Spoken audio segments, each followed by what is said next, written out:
kitchen refurb, and we've managed to get a lot done today. The fitter came first thing this morning to lay the underlay and the clip flooring from one door to the other, all the way straight through to the utility room. It took him about half a day, and his longest amount of time was spent cutting around door frames. I'm really pleased with the colour and the effect that it's given.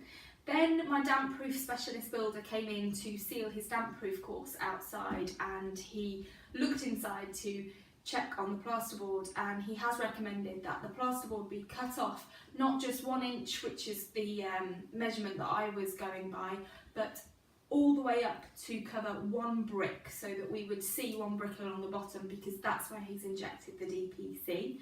So tomorrow that's an additional job that my fitter's going to have to do in order to cut the plasterboard off. And if I was plastering and dry lining again on a ground floor room, I would definitely make sure that that happened instead of what's got to be redone tomorrow. We then went to Listers, a brilliant supplier, very helpful PVC specialist, to get PVC skirting. I wanted a good 17 centimetres tall skirting board to cover the damp and the brick at the bottom.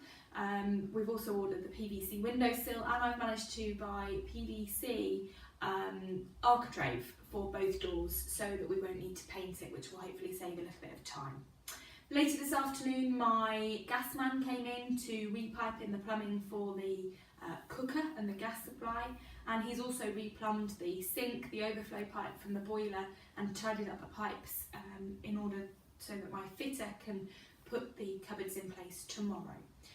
Lastly, my fitter spent a bit of time laying out the kitchen, getting all the pieces together and opening all the packaging, and I'm now left with a whole host of rubbish outside to get rid of later this week. And as you can see, the plaster still isn't dry, so on the outside wall and where they used cement underneath and it wasn't dry lined, it's still very wet, so we can't do any painting yet. Something that we're going to look at, and hopefully it'll be dry over the next day or two. The gas man also put in a radiator, so we've got an extra heat supply in here, and I'm looking forward to seeing a little bit more tomorrow about how it gets put together, and look forward to giving you an update then.